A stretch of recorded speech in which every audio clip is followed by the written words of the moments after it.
cultivo do relâmpago caótico. Capítulo 1. O taoísmo Fatih Gravity.com Web Link. Capítulo 1. O taoísta Fatih. Nas imensas e vastas montanhas, residem centenas de seitas maiores e menores. A Mystical Skyard é uma das escolas mais tirânicas e poderosas. Embora Mystical Skyard só tenha uma população de alguns milhares, ele possui até dezenas de milhares de quilômetros de terra nesta área, e eles são, sem dúvida, os governantes dessas terras. Qualquer praticantes que se atrevem a criar problemas aqui seria ser morto sem misericórdia. A reputação de Mystical Skyard é construída sobre os cadáveres de numerosos praticantes estrangeiros. Ao anoitecer, quando a maioria dos praticantes em Mystical Skyard estavam jantando ou praticando, um pequeno monge taoísta de cerca de 16 ou 17 anos de idade de repente apareceu em todos os estaleiros laterais diferentes. O pequeno monge taoísta aparece um pouco gordinho no lado de fora, vestido com um sujo manto taoísta verde. Apesar de ter um olhar naturalmente delicado, mas com seu par de olhos pervertidos pouco tem minado seus esforços para criar o temperamento de um imortal, o que não o faz parecer um praticante. Em vez disso, o fazia parecer um analfabeto. Além disso, ele tem um nome desconfortável, Songzong, que soa como Songzong, fazendo com que todos o desprezem. De qualquer forma, ninguém o chama pelo seu nome verdadeiro, mas em vez disso chama-o pouco gordo. Little Fatih tem um fundo miserável. Seus pais eram discípulos de elite na seita do ramo, mas há 10 anos, eles se encontraram com um acidente e faleceram. A secte é famosa por ser fria e sem coração, assim sem a proteção de seus pais, seu chocante talento inato que pode ser considerado como lixo legendário causou seu status de mergulhar. De uma criança que estava constantemente sob a proteção e amor de seus pais, ele se tornou um servo que foi constantemente intimidado por todos. Uma pessoa que tem uma afinidade média com todos os 5 elementos tem um título no mundo das artes marciais, um lixo de todos os comércios. Embora ele possa praticar os feitiços de todos os elementos, infelizmente ele nunca pode ser excelente em nada, e nunca será capaz de se tornar um verdadeiro praticante. Mesmo usando inúmeros elixires para ajudar a sua formação, ainda não há esperança para ele ser um especialista de qualquer maneira. Sob tais circunstâncias, nenhuma escola estará disposta a desperdiçar qualquer desses preciosos materiais de treinamento em um tal cara. Se não fosse pelo prestígio de seus pais, pouco gordo há muito tempo teria sido perseguido fora da seita, deixado a perecer por conta própria. Mas mesmo assim, suas circunstâncias não são boas. Ele não pode sequer ser considerado um discípulo da corte externa, ele só pode ser um servo humilde que faz biscates. Ele se especializa em ajudar os diferentes estaleiros a esclarecerem o seu lixo durante o crepúsculo todos os dias. Mesmo que pouco gordo é sempre tolo e borrão, mas ele é realmente um menino muito forte vontade, embora ele tenha visto através de todos os tipos de feiura e bondade de pessoas nos últimos 10 anos, não só ele não desistir de si mesmo, mas continuou a lutar em face das dificuldades. Mesmo sabendo que ele tem talento horrível, ele nunca desistiu de praticar. Todos os dias, além de seu trabalho de coleta de lixo, ele gasta o resto de seu tempo em cultivar, por quase 20 horas por dia, um sixi em 2 horas. Esse tipo de atitude de trabalho duro, mesmo os praticantes que são considerados fanáticos da arte marcial ficariam assustados se ouvissem sobre isso. Afinal, nem todo mundo é capaz de ser uma estátua, sentado durante um total de 16 horas inteiras sem qualquer forma de entretenimento nem ninguém com quem conversar, apenas focando puramente em canalizar seu ki. Esse tipo de sentimento pode fazer qualquer pessoa sentar-se vivo até que seu cérebro se transforme em mus. Mas, não só Little Fatih tem sido capaz de sustentar isso por 10 anos, ele acredita firmemente que, enquanto ele não parar de praticar, ele será capaz de pisar todos aqueles que antes o intimidado antes. Como diz o ditado, os céus não decepcionam o trabalhador duro. Infelizmente, em sua sessão de treinos ontem à noite, Pouco Gordo tinha convertido com êxito todos os seus Ki de Outian para Shantian e se tornou um verdadeiro praticante. Quando os mortais nascem, todos eles são considerados no estágio Outian. Somente removendo todo o fedor de Outian e convertendo-o em Shantian eles são capazes de começar a praticar técnicas de arte marcial. Se conseguirem fazê-lo, eles se tornarão praticantes. Caso contrário, eles permanecerão para sempre como um mortal. No entanto, diante de tais resultados, além de rir amargamente, Li Teufati não tinha nada para ser feliz. Isto é porque aqueles com talentos foram capazes de atravessar este obstáculo antes que eles são 10. Algum gênio, complementado pelos recursos da sua família, são ainda capazes de conseguir isso quando eles são apenas 5 anos de idade ou mais jovens. Em outras palavras, em comparação com Song Zong, essas pessoas têm muitos mais anos para cultivar. É preciso saber que cultivar é um ato que desafia os céus, é essencialmente competir com os céus pelo tempo. Se alguém é incapaz de alcançar algum progresso antes de sua vida ter terminado, o que o espera não é nada além da morte. O tempo gasto cultivando é muito precioso, e afeta diretamente o futuro do praticante. Para pessoas como Song Zong que precisava de 16 anos para atravessar o obstáculo para se tornar um cultivador, a menos que ele é capaz de ter qualquer oportunidade milagrosa, ele pode basicamente esperar para morrer. Na verdade, a razão pela qual Li Teufati está tomando essa aposta é porque ele realmente tem essa oportunidade que vem de um tesouro desconhecido deixado por seus pais.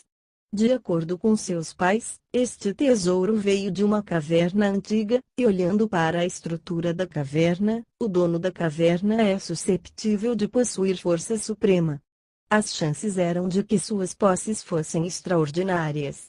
Infelizmente, antes que os pais de Song Zong fossem capazes de descobrir o que era, eles foram enviados para uma missão e nunca mais voltaram. Este objeto era o único artigo que foi deixado a Song Zong por seus pais. A intenção de Li Teufati era, depois de ter cultivado o palco de Shantian, Lei refinaria esse tesouro em seu artefato de Natal. Se ele tiver sorte, ele acabou por ser um tesouro único, que poderia ser a solução para todos os seus problemas. Se não, ele só pode desistir da ideia de cultivar e lentamente aguardar sua morte. As pessoas estão naturalmente de bom humor quando têm um bom dia. Com este evento feliz, tornou-se mais alegre em seu trabalho desde que teve algo a olhar para frente. Ele primeiro foi para o Mystical Sky Arts Talisman Hall, onde os discípulos da seita praticam o uso dos talismãs. Como tal, há um monte de talismãs descartados aqui todos os dias. As crianças taoístas do corredor esclareceriam todas essas lixo uma vez que os discípulos de elite saíssem. O trabalho de Li Teufati agora é varrer todos esses lixo. Comparado com os trabalhos anteriores de lavar a louça, limpar o local, o trabalho é mais difícil, porque a estrada para lá e para cá é longa. Há 2 cestas de talismãs descartados. Como Song Zong foi para o barracão no quintal, ele colocou sua cesta vazia para baixo de forma treinada, após o que ele pegou os 2 cestos cheios de talismãs descartados e rapidamente caminhou para o exterior. Servos não têm direitos para sair pela porta principal, eles só podem pegar a porta dos fundos, e correr ao longo das passagens de montanha. Afinal, Li Teufati tem cultivado há 10 anos, mesmo que ele é incapaz de montar em sua arma e voar, ele ainda é capaz de cobrir alguns metros a cada passo, sua figura gorda não está afetando a sua velocidade de forma alguma. A distância de muitas milhas foi coberta muito rapidamente. Ao longo do caminho, Li Teufati vai ocasionalmente ver praticantes voando no céu em suas armas espirituais. Eles podem vê-lo também, mas nunca se preocupariam com um servo. Mesmo enquanto voam arrogantemente pelo céu, Li Teufati pensou que já era muito bom. Se ele conhecesse alguns dos mais infantis, eles até o criticariam. Alguns bastardos humildes até usariam feitiços de baixo nível para encontrar algum entretenimento de Song Zong. Durante os últimos 10 anos, Littlefatty foi espirrado com feitiços de água incontáveis vezes, há mesmo pessoas que iria definir sua bunda no fogo, resultando em ele ter que correr em torno de meio nu por meio-dia, tornando-se o maior gracejo entre os criados. O momento mais perigoso era quando um discípulo que queria encontrar algum divertimento, não controlou seu feitiço corretamente, e em vez de usar uma lâmina de vento para raspar o cabelo de Littlefatty, quase cortou a cabeça em seu lugar. A partir daquele dia, Littlefatty mudou sua aparência, vestida com o perfil mais baixo possível, trabalhou onde há menos pessoas, a fim de evitar essas crianças. O lugar onde Littlefatty está indo agora é chamado Tiangou, é um profundo abismo atrás das montanhas do Mystical Skyard. Todos os resíduos da seita são lançados neste abismo, e mesmo depois de alguns milhares de anos desde a fundação da seita, esse abismo que se estende por centenas de quilômetros nunca foi preenchido. No entanto, quando é hora de Littlefatty para assumir o trabalho, o lixo tem empilhados ao ponto onde as montanhas mais altas de lixo não são mais de 10 metros de distância do penhasco. Pouco Fatty não está atualmente em nenhum modo a apreciar a quantidade maciça de desperdício. Ele apenas casualmente jogou o lixo dentro dos 2 grandes cestos de distância e correu direto para o Elixir Hall. Há também 2 cestas cheias de elixires que falharam na produção. Depois do Elixir Hall, Littlefatty também tem que ir para o Salão de Armas, onde há também 2 cestas de lixo que são preenchidos com os produtos falhados do Salão de Armas e algumas cinzas. Depois de jogar fora o lixo dos 3 salões, seu trabalho para o dia é finalmente feito.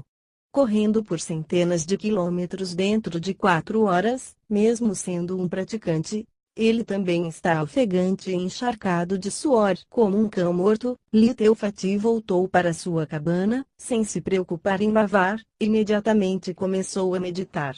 1 hora depois, quando a lua crescente se espalhou sobre os salgueiros, depois de terminar sua meditação, Littlefatty abriu os olhos e agora está no auge de seu estado físico e mental. Adicionando ao fato de que ele permanece em um lugar deserto, não há ninguém que venha perturbá-lo em anos, este é o melhor momento para refinar seu tesouro único.